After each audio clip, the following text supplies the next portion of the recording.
अंग्रेज आए और यहाँ उन्होंने देखा तो भारत के बारे में अध्ययन किया, अभ्यास किया, तो उन्होंने लिखा कि भारत तो दुनिया में सबसे बड़ा व्यापार करने वाला, उद्योग चलाने वाला देश है, और भारत के व्यापार और उद्योग की स्थिति का बखान करना हो तो एक ही आंकड़ा आपको देता हूं। अंग्रेजों ने भारत के बारे में सर्वे किए, सर्वेक्षण किए और ये बताया कि दुनिया के बाजार में जो सामान बिक रहा है उसमें 33% सामान सिर्फ भारत का बना हुआ है। आज मैं आपको तुलना के लिए बात कह रहा हूं तो समझ में आ जाए, दुनिया के बाजार में इस समय 25% सामान चीन का बिकता है।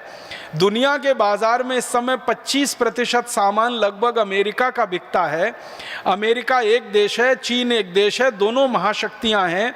और आज से 175 साल पहले तक दुनिया के बाजार में 33% सामान अकेले भारत का बिकता था। और जिस समय हमारा व्यापार दुनिया में चलता था 33%, उस समय अमेरिका का माल पूरी दुनिया में 1% भी नहीं बिका करता था। तो अंदाजा लगा सकते हैं उद्योग कितने बड़े रहे होंगे, व्यापार कैसा होता होगा। और जब उद्योग और व्यापार इतना बड़ा था कि 33% हम निर्यात करते हैं, तो निर्यात तो वही देश किया करता है जिसके पास उत्पादन अधिक होता है। इसको एक सरल भाषा में मैं समझाना चाहता हूँ। हम हमारे घर में खीर बनाते हैं और पड़ोसी को खिलाते हैं। कब? जब अपना पेट भर चुका होता है तब। हमारे घरों में ऐसा नहीं होता कि पड़ोसी को खिलाने के लिए खीर बनाते हैं। खीर तो अपने खाने के लिए बनाई जाती है और वो ज़रूरत से ज़्यादा बन जाती है, हमारा पेट भर जाता है तो पड़ोसी को खिलाई जाती है। मतलब क्या है, किसी देश का निर्यात कब होता है? जब उस देश की ज़रूरतें पूरी हो जाएं, उसके बाद सामान बच जाए, तब निर्यात किया जाता है। इसका मतलब बहुत साफ है कि आज से 175 साल पहले तक हमारी ज़रूरतों का सारा सामान हम बनाते थे, बनने के बाद वो बच जाता होगा तो उसको दूसरे देशों में हम निर्यात कराते थे, और निर्यात 33% होता था पूरे दुनिया के बाजार का। इसका माने हम उत्पादन करते होंगे, कुछ माल बनाते होंगे। तो उत्पादन के आंकड़े हैं भारत के अंग्रेजों के दस्तावेजों पर से आधारित कि भारत का उत्पादन पूरी दुनिया में 43% होता था, पूरी दुनिया में। और इस समय अमेरिका, चीन और जापान तीनों को मिला दें तो तीनों का कुल उत्पादन पूरी दुनिया में 45% है। माने 3 देशों के बराबर का उत्पादन भारत में आज से 175 साल पहले तक था। दुनिया के विश्व के उत्पादन में 43% हम करते थे। और आमदनी के स्तर के जो आंकड़े हैं भारत के, 27% आमदनी सारी दुनिया की भारत के कंट्रोल में होती थी। माने भारत 27% दुनिया के बाजार की आमदनी अपने पास लेता था। आमदनी भी हमको होती थी, निर्यात भी हम करते थे, उत्पादन भी होता था। और उत्पादन इतनी चीज़ों का होता था जो दुनिया के बाजार में धड़ल्ले से बिकती थी। 1-2 चीज़ों के बारे में बताता हूँ। हम स्टील बेचते थे दुनिया के बाज़ारों में। स्टील के बारे में सारी दुनिया में आज ये गलतफहमी है कि स्टील जो है ना, मॉडर्न टेक्नोलॉजी और साइंस का उत्पाद है। माने आधुनिक विज्ञान ने पिछले 100 साल में स्टील बनाकर दिया है, लेकिन भारत के दस्तावेज बताते हैं कि भारत में तो 3000 साल से स्टील का उत्पादन होता रहा और सारी दुनिया में हम बेचते रहे वो स्टील। और हमारे स्टील से जहाज बनते रहे पानी के, और वो जहाज दुनिया की कंपनियां खरीदती रहीं और उससे व्यापार करती रहीं। स्टील हम बेचते थे, कपड़ा हम बेचते थे। कपड़े का इतना अद्भुत उत्पादन इस देश में रहा है क्योंकि दुनिया की सबसे अच्छी कपास हम पैदा करते रहे और वो कपास से कपड़े बनते रहे। ढाका का मलमल, सूरत का मलमल, खंडवा के आसपास के इलाके का मलमल, मध्य प्रदेश में मालवा एक क्षेत्र कहलाता है इंदौर उज्जैन के आसपास का, वहाँ का मलमल दुनिया में प्रीमियम प्राइस पे बिकता था। माने हम जो कीमत बोल देते थे उस कीमत पे हमारा कपड़ा बिकता था। और आपको सुनकर हैरानी होगी कि भारत का कपड़ा दुनिया के बाजार में जब बिकने के लिए जाता था तो उस समय तौल कर कपड़ा बिकता था। आज कपड़ा मीटर से बिकता है, लंबाई से बिकता है। आज से लगभग 150 पौने 200 साल पहले तक कपड़ा तौल से बिकता था। 1 किलो कपड़ा, 2 किलो कपड़ा, 5 किलो कपड़ा। तो कहा जाता है दस्तावेजों में कि भारत का कपड़ा तराजू के एक पल्ले में रखा जाता था, उतने उतने ही वजन के बराबर का सोना दूसरे पल्ले में रखा जाता था और सोने के वजन के बराबर हमारा कपड़ा बिकता था। हम कपड़ा बेचकर सोना लाते थे इस देश में और 3000 साल तक ऐसे ही बिकता रहा। 3000 साल हमने कपड़ा बेचकर सोना कमाया है। 3000 साल हमने लोहा बेचकर सोना कमाया। 3000 साल हमने जहाज बेचे पानी के सोना कमाया। 3000 साल हमने औषधियाँ बेची दुनिया के बाजार में और सोना कमाया। क्यों? क्योंकि कारण एक था, उस समय सोना जो था ना विनिमय की वस्तु थी। 36 तरह के उद्योगों के तो दस्तावेजी प्रमाण अब तक मिल चुके हैं। कुछ और प्रमाण अगर हम ढूंढेंगे तो सैकड़ों किस्म के और उद्योगों के प्रमाण मिल जाएंगे आने वाले समय में। तो ये सारे उद्योग चलाकर दुनिया भर में व्यापार करके हम सोना चांदी हीरे जवाहरात लाए। 3000 साल हमने ये व्यापार किया, उसमें इतना सोना चांदी हीरा जवाहरात इस देश में आ गया कि हमने सोने के मंदिर बना लिए, मंदिरों में हीरे जड़वा दिए, मंदिरों की दीवारों में हीरे जड़वा दिए। आपने सुना है सोमनाथ का एक मंदिर सोने का मंदिर था जिसको लूटने में महमूद गजनवी को 17 साल लगे थे। अब एक ही मंदिर को लूटने में किसी को 17 साल लगे तो कल्पना कर सकते हैं ना कितनी संपत्ति होगी उस मंदिर में। महमूद गजनवी के समय में लिखी गई एक पुस्तक है, वो पुस्तक ये बताती है कि मंदिर की दीवारों में जड़े हुए हीरों को निकालने का काम 17 साल तक वो करते रहे और तब भी जाके पूरे हीरे नहीं निकाल पाए वो मंदिर की दीवारों से। तो जिस देश के मंदिरों की दीवारों में हीरे जड़े जाएं, जिस देश के मंदिरों की मूर्तियां सोने की बनाई जाएं, जिस देश के मंदिरों के मंडपम सोने के हों, छत्रपम सोने के हों, जिस देश के मंदिरों के किवाड़ सोने के हों, खिड़कियां सोने की हों, अंदाज़ा लगा सकते हैं उस देश के घर कैसे रहे होंगे। अंग्रेजों के जो इतिहासकार रहे हैं वो बताते हैं कि भारत में जब वो घूमने के लिए आते थे तो किसी घर में खाना खाने के लिए जाते थे तो वो कहते हैं कि घरों में जाते थे तो सोने के सिक्कों का ढेर लगा मिलता था। ये जो अंग्रेजों का एक बड़ा अधिकारी रहा ना टीवी मैकॉले, जिसने भारत की शिक्षा पद्धति बदली, कानून पद्धति बदली, न्याय पद्धति बदली, वो खुद कहता है कि वो जब भी भारत के किसी व्यक्ति के घर में गया सोने के सिक्कों का उसने ढेर देखा और जब उसने पूछा कि ये सोने के सिक्के कितने हैं तो जो भारतीय व्यक्ति उसने कहा गिने नहीं हैं क्योंकि हमारे पास फुर्सत नहीं है गिनने की, हम तो तौल कर रखते हैं सोने के सिक्के। इसलिए सारी दुनिया की नज़रें भारत पर टिकी रहीं और इसलिए भारत के बारे में अंग्रेजों ने एक उपमा दी कि ये सोने की चिड़िया है, ये सोने की चिड़िया है। तो ये सोने की चिड़िया मतलब सोने से भरपूर, चांदी हीरे जवाहरात मोती माणिक से भरपूर देश रहा। ऐसा देश था। अगर ऐसा देश था तो संपूर्ण स्वदेशी और स्वावलंबी ही रहा होगा, उसके अलावा ये देश बन नहीं सकता ऐसा। तो उसकी खोज जब हम लोग करते हैं आजकल और आगे भी करते रहेंगे तो पता चल रहा है कि इतना स्वदेशी और स्वावलंबन इस देश में रग रग में भरा हुआ था कि ये देश अद्भुत बना। अब मैं मूल बात पे आ रहा हूँ कि भारत का ये जो स्वावलंबन और स्वदेशीपन था ये आया कहाँ से? तो ये आया हमारी ग्रामीण अर्थव्यवस्था में से। अंग्रेजों के आने के पहले तक भारत की अर्थव्यवस्था को दो हिस्सों में बांटकर अगर हम देखें तो एक थी नगरीय अर्थव्यवस्था और एक थी ग्रामीण अर्थव्यवस्था। जो ग्रामीण अर्थव्यवस्था थी वो मूल में थी और नगर की जो अर्थव्यवस्था थी वो ग्रामीण अर्थव्यवस्था पर आधारित हुआ करती थी। मतलब सीधे शब्दों में कहूं तो गांव हमारे संपूर्ण स्वावलंबी हुआ करते थे और नगर हमारे गांव के ऊपर निर्भर हुआ करते थे। मतलब सीधा सा ये है कि गांव में उत्पादन होता था और नगर में जाकर वो बिका करता था। गांव कैसे हुआ करते थे? जिन अंग्रेज इतिहासकारों ने भारत की ग्रामीण अर्थव्यवस्था पर अध्ययन किया है और जिन अंग्रेज शासकों ने भारत की ग्रामीण अर्थव्यवस्था को तोड़ा है, दोनों के आधार पर मैं बात करता हूं आपसे। कुछ अंग्रेज ऐसे आए जिन्होंने भारत की पूरी ग्रामीण अर्थव्यवस्था को तहस नहस कर दिया, तोड़ दिया। उनमें से एक अंग्रेज था, उसका नाम था डलहौजी, जिसके बारे में मैं बहुत बार कह चुका हूं। ऐसे ही एक अंग्रेज था विलियम वेंटिंग, जिसने भारत की ग्रामीण अर्थव्यवस्था को पूरा तार तार कर दिया।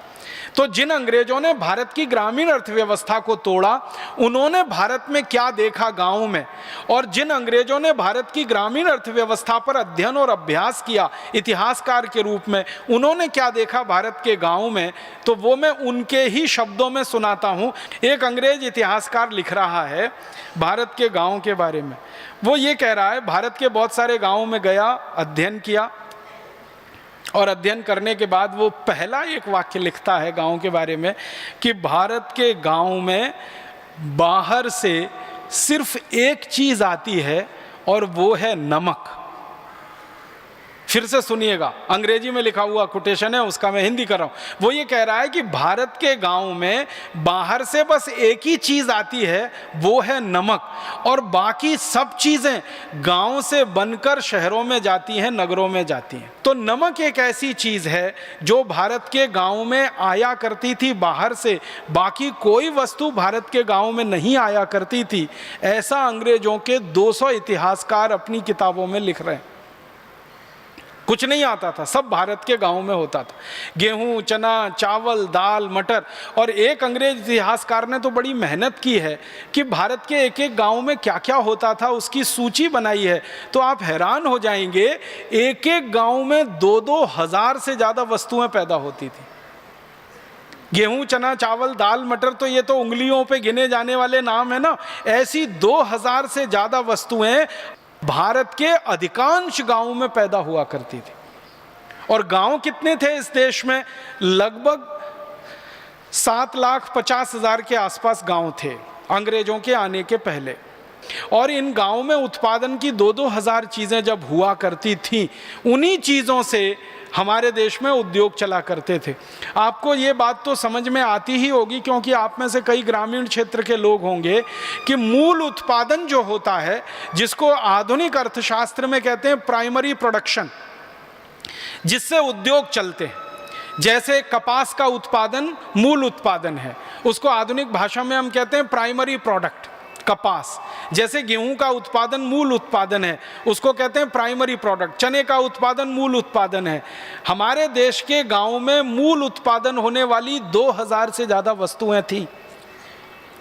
अब उनका संशोधन और प्रोसेसिंग करके शहरों में सामान जाने के लिए तैयार होता था।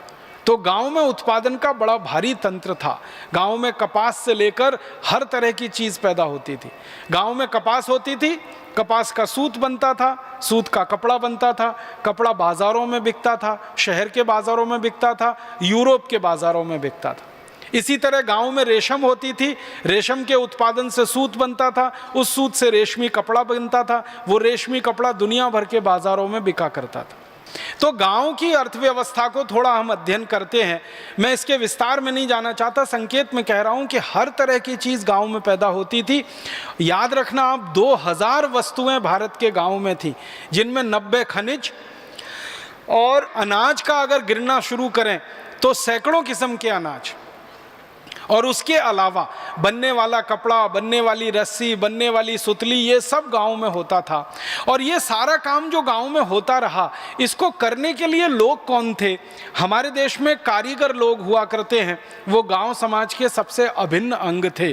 भारत की ग्रामीण अर्थव्यवस्था 150 साल पहले तक ऐसी थी कि 18 किस्म के कारीगर सभी गाँव में होते थे। सब गाँव में लोहे का काम करने वाले लोहार, सोने चांदी का काम करने वाले सुनार, कपड़े को बुनने वाले बुनकर, रुई आदि कपास को सूत बनाने वाले धुनकर, तेल निकालने वाले तेली, ऐसे बांस का और लकड़ी का काम करने वाले बढ़ई, ऐसे 18 किस्म के कारीगर सब गांव में होते थे। तो ऐसे कारीगरों पर आधारित, किसानों पर आधारित बहुत खूबसूरत गांव की व्यवस्था इस देश में चला करती थी। और एक बात बताऊं कि भारत में अंग्रेजों ने बहुत अध्ययन किया है गांव की न्याय व्यवस्था पर और गांव की चिकित्सा व्यवस्था पर। तो पता चलता है कि भारत की सारी न्याय व्यवस्था ग्राम पंचायत आधारित हुआ करती थी। गांव पंचायतें लगा करती थी और उनमें बड़े से बड़े फैसले हुआ करते थे। और ऐसे पंचायतें लगा करती थी, 1 गांव की पंचायत, 5 गांव की पंचायत, 10 गांव की पंचायत, 20 गांव की पंचायत। झगड़ा जितना बड़ा, पंचायत उतनी बड़ी। ये मूल सिद्धांत होता था। झगड़ा जितना छोटा, पंचायत उतनी छोटी। और गांव में ये जो सरपंच और पंचों की व्यवस्था होती थी, ये पूरी न्याय व्यवस्था का ही हिस्सा होती थी, और उसमें सारे झगड़े, सारे फैसले हुआ करते थे। और महत्व की बात ये होती थी कि उन झगड़ों और फैसलों में वादी भी संतुष्ट होता था, प्रतिवादी भी संतुष्ट होता था, क्योंकि न्याय करने वाला व्यक्ति निष्पक्ष होता था और वो धर्म की कसम खा के न्याय किया करता था। तो न्याय व्यवस्था में हम स्वावलंबी थे, उत्पादन में और उद्योग में हम स्वावलंबी थे, और इसी तरह से गांव की चिकित्सा व्यवस्था चला करती थी। लगभग इस देश के हर गांव में कम से कम एक वैद्य होता था और हर 5 गांव में एक सर्जन होता था। ये 1860 तक की कहानी है भारत की। भारत के हर गांव में एक वैद्य जो जड़ी बूटियों से चिकित्सा करे, और हर 5 गांव के बीच में एक सर्जन जो जरूरत पड़ने पर सर्जरी करे। और सर्जरी गंभीर से गंभीर, जैसे किसी का कान कट गया, जैसे किसी की नाक कट गई तो कान को जोड़ देना, नाक को जोड़ देना, किसी के शरीर के अंग का कोई एक बड़ा हिस्सा गल गया, सड़ गया, जल गया, उस हिस्से को दूसरे जगह से चमड़ा उतार कर ट्रांसप्लांट कर देना, जिसको आज हम राइनोप्लास्टी कहते हैं अंग्रेजों की भाषा में, वो भारत की ग्रामीण अर्थव्यवस्था का महत्वपूर्ण अंग थी। हर 5 गांवों के बीच में एक सर्जन था इस देश में। हड्डी जोड़ने वाले हाड़ वैद्य हुआ करते थे, और वो हाड़ वैद्य तो अभी भी इस देश में दिखाई देते हैं। ऐसे बेहतरीन हाड़ वैद्य मैंने देखे हैं मेरी आंखों से कि गंभीर से गंभीर टूटी हुई हड्डी को दोनों हाथ से पकड़कर एक बार जोड़ देंगे और उसके ऊपर कोई लेप लगाकर पट्टी बांध देंगे, और 20-25 दिन से लेकर 3 महीने में वो पूरी हड्डी जुड़ जाएगी। शायद ही कोई ऐसा व्यक्ति होता था जिसको गांव से बाहर चिकित्सा के लिए जाना पड़ता था। और बच्चों का जन्म कराना हो तो इसके लिए तो भारत में ऐसी अद्भुत व्यवस्था रही है कि हर घर की मां गायनोकोलॉजिस्ट से कम नहीं रही इस देश में। मैंने ऐसी माताओं को देखा है इस देश में, दक्षिण में, उत्तर में, पूरब में, पश्चिम में, कि बच्चे का जन्म इतनी आसानी से करा देती हैं कि कोई अच्छा से अच्छा गायनोकोलॉजिस्ट नहीं करा सकता उस काम। स्त्री रोग विशेषज्ञ जो होते हैं ना, उनको भी तकलीफ आ जाती है। ऐसी माताओं को मैंने देखा अपनी आंखों से बच्चों का प्रसव कराते हुए, और सब घर में लगभग ऐसी माताएं हुआ करती थी। एक घर में न मिले तो पड़ोसी के घर में तो आराम से मिला करती थी। तो बच्चों के जन्म हो या उनके दूसरे बीमारियां हो या बड़े होने पर बीमारियां हो, सब तरह की चिकित्सा व्यवस्था इस देश में थी। और जिन अंग्रेजों ने भारत की चिकित्सा व्यवस्था पर अभ्यास किया, जैसे एक बहुत बड़ा अंग्रेज था डॉक्टर बेंजामिन करके, एक डॉक्टर लैंकेस्टर जिसने शिक्षा और चिकित्सा दोनों पर अभ्यास किया, वो कहते हैं कि भारत की चिकित्सा व्यवस्था देखकर तो हम अभिभूत हैं कि ऐसी सुंदर, इतनी व्यवस्थित सारी चिकित्सा यहाँ चलती है। और अंग्रेजों ने जो सबसे बड़ी विशेषता बताई भारत की चिकित्सा व्यवस्था पर, वो ये कि किसी को 1 पैसा भी खर्च नहीं करना पड़ता बड़ी से बड़ी चिकित्सा कराने के लिए, क्योंकि संपूर्ण चिकित्सा निःशुल्क होती है इस देश में। तो आप बोलेंगे फिर वैद्यों का काम कैसे चलता था, सर्जनों का काम कैसे चलता था? उनका भी तो जीवन होता है, रोजी रोटी उनकी भी होती है। तो पता चलता है कि गांव के सब लोग मिलकर वैद्य जी का घर चलाते थे, गांव के सब लोग मिलकर सर्जन का घर चलाते थे, गांव के सब लोग मिलकर हाड़ वैद्य का घर चलाते थे। माने वैद्यों को, चिकित्सकों को अपनी उपजीविका के लिए चिंता नहीं करनी पड़ती थी। जो भी उनके घर आता था कुछ ना कुछ लेके आता था, तो उससे उनकी व्यवस्था चलती थी। बहुत अद्भुत चिकित्सा व्यवस्था रही, और उसका कारण ये था कि हजारों किस्म की जड़ी बूटियां चूंकि इस देश में गांव-गांव में होती रहीं, इसलिए चिकित्सा व्यवस्था स्वावलंबी रही। इसी तरह से शिक्षा व्यवस्था हमारी संपूर्ण स्वावलंबी थी। गाँव में लगभग हर गाँव में एक गुरुकुल था, कोई गाँव में तो 2 गुरुकुल थे, कोई गांव ऐसे हैं जहां 3 गुरुकुल थे, लेकिन कम से कम एक गुरुकुल तो हर गांव में था। और गुरुकुल जब मैं शब्द इस्तेमाल कर रहा हूं तो आज की तुलना में जब आप इसको समझने की कोशिश करें तो 12वीं कक्षा तक का विद्यालय, इसका मतलब था अंग्रेजों के आने के पहले का गुरुकुल। 12वीं कक्षा तक की शिक्षा आज जिस विद्यालय में दी जाती है, जिसको हम हायर सेकेंडरी स्कूल कहते हैं, वैसे इस देश में 7,32,000 से ज़्यादा गुरुकुल थे अंग्रेजों के आने के पहले। गांव लगभग 7.5 लाख थे और गुरुकुल 7,32,000 थे। माने एक आध कोई गांव को छोड़ दिया जाए तो हर गांव में गुरुकुल थे। और गुरुकुल के ऊपर उच्च शिक्षा के लिए, उच्च विद्या के लिए कॉलेज स्तर के केंद्र थे, जिनको आज हम डिग्री कॉलेज कहते हैं और जिनको हम यूनिवर्सिटी कहते हैं। तो डिग्री कॉलेज और यूनिवर्सिटी दोनों मिलाएं तो ऐसे 14,000 केंद्र थे भारत में अंग्रेजों के आने के पहले तक, दक्षिण में, उत्तर में, पूर्व में, पश्चिम में। और जिसको आज हम साक्षरता की दर कहते हैं ना, ये साक्षरता की दर 97% थी पूरे भारत में, जो आज आज़ादी के 60 साल के बाद, 63 साल के बाद सिर्फ 50% है। अंग्रेजों के पहले साक्षरता 97% थी। अद्भुत शिक्षा व्यवस्था थी। एक आध ही गांव में कोई मिलता था जिसको पढ़ना लिखना नहीं आता हो, सबको पढ़ना लिखना आता था। जो अंग्रेज आए हैं इस देश में, वो अपने देश से हमारी तुलना करते हैं इतिहास की किताबों में।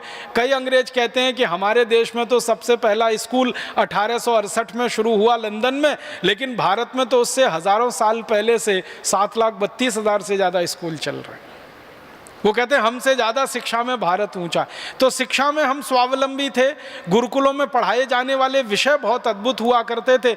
आपके मन में एक गलतफहमी ये हो सकती है कि गुरुकुल का माने खाली संस्कृत पढ़ाई जाती होगी, गुरुकुल का माने खाली वेद और उपनिषद पढ़ाए जाते होंगे। गुरुकुल हमारे देश में इंजीनियरिंग के भी हुए हैं, जहाँ सिविल इंजीनियरिंग पढ़ाई जाती थी, कंस्ट्रक्शन। गुरुकुल हमारे देश में एस्ट्रोफिजिक्स के हुए हैं, जो आज का आधुनिकतम शास्त्र माना जाता है। गुरुकुल हमारे यहाँ केमिस्ट्री के हुए हैं, गुरुकुल हमारे यहाँ सर्जरी के हुए हैं, गुरुकुल हमारे यहाँ मेडिसिन के हुए हैं, गुरुकुल हमारे यहाँ मेटलर्जी के हुए हैं। मेटलर्जी जिसको हम धातु विज्ञान कहते हैं, धातु शास्त्र कहते हैं, सारी दुनिया में आधुनिकतम शास्त्रों में ये माना जाता है, उसके हमारे यहाँ सैकड़ों गुरुकुल रहे हैं। तो 18 से ज़्यादा विषय पढ़ाए जाने वाले गुरुकुल थे और हर गुरुकुल में संस्कृत, वेद और उपनिषद ये अनिवार्य था। इसलिए वेद सबको मालूम था, उपनिषद सबको आते थे और वेद के अलावा जो दूसरे शास्त्र हैं उनका भी ज्ञान सबको होता था। उसके साथ में एस्ट्रोफिजिक्स आती थी, एस्ट्रोनॉमी आती थी, मेटलर्जी आती थी। ये सब आधुनिकतम विद्याएं हमारे गुरुकुलों में पढ़ाई जाती रही। 175 साल तक पहले का भारत इतना अच्छा, स्वस्थ, समृद्ध, संपत्ति वाला, गांव-गांव स्वावलंबी, और 175 साल में इतना गड़बड़, इतना गिर गया। तो उसके गिरावट के पीछे का जो कारण है, वो कारण है अंग्रेजों के बनाए गए कानून और उनकी बनाई गई नीतियां। उन कानून और नीतियों के चलते हम नीचे तक गिर गए, गरीब, भुखमरी, बदहाली के शिकार हो गए। अब आता हूं आज की बात पर कि अब हमको फिर हमारे देश के गांव स्वावलंबी बनाने हैं और नगरों को, शहरों को गांव के आधार पर खड़ा करना है। तो गांव स्वावलंबी हो जाएं तो हमारे शहर और नगर भी स्वावलंबी हो जाएंगे, और गांव और शहर स्वावलंबी हो गए तो भारत फिर से स्वावलंबी हो जाएगा। हमें हमारे देश की व्यवस्थाओं को फिर से स्वावलंबी बनाना है, किसी पर निर्भर नहीं होना। पर निर्भरता सबसे बड़ा अभिशाप है, जिसमें से सारे दुर्गुण निकलते। दुनिया के सारे समाजशास्त्री एक बात कहते हैं कि जिन देशों का स्वावलंबन चला जाता है उनकी आज़ादी कभी भी चली जाती है, और जिनकी आज़ादी चली जाती है उनका सब कुछ चला जाता है। उनकी समृद्धि चली जाती है, उनकी संपत्ति चली जाती है, उनका ज्ञान चला जाता है, उनका चरित्र चला जाता है, उनके ज़िंदगी से हर चीज़ खत्म हो जाती है जिनकी आज़ादी चली जाती है। और आज़ादी जाने का एक सबसे बड़ा कारण है परावलंबन, स्वावलंबन का खत्म होना। तो हम नहीं चाहते कि भविष्य में भारत की आज़ादी फिर चली जाए। हम नहीं चाहते कि हम अभी भी परावलंबी होकर जिए। हमने 200-250 साल अंग्रेजों का परावलंबन झेला है, अब इसको ज़्यादा दिन झेलने की हमें ज़रूरत नहीं है और गरज नहीं है। अपने समाज को स्वावलंबी बनाना, अपने पैरों पे खड़ा करना। अब अपने समाज को स्वावलंबी भी बनाना, पैरों पे खड़ा करना, तो ये शुरुआत गांव से ही होगी। क्योंकि अभी भी हमारे देश में आज़ादी के बाद 6,38,365 गांव हैं, तो गांव को ही पहले स्वावलंबी बनाना पड़ेगा। शहरों की संख्या तो 680 है और गांव 6,38,365 है। तो 6,38,365 की तुलना में 680 तो बहुत छोटी संख्या है। अगर आप निकालेंगे तो 1% से भी नीचे निकलती है। तो शहर तो स्वावलंबी हो ही जाएंगे क्योंकि बहुत थोड़े हैं। गांव को स्वावलंबी हम बना लें, ये हमें काम करना पड़ेगा। अब आप बोलेंगे जी गांव स्वावलंबी हो उसके लिए क्या करना पड़ेगा? तो सबसे पहला काम हमें जो करना पड़ेगा कि गांव जिन कानूनों के चलते परावलंबी हुए हैं उन कानूनों को जड़ मूल से खत्म करना पड़ेगा। और ज़्यादा कठोर शब्दों में कहूँ तो इन सब कानूनों को आग लगा देनी पड़ेगी जिन कानूनों ने हमारे गांव को परावलंबी बनाया।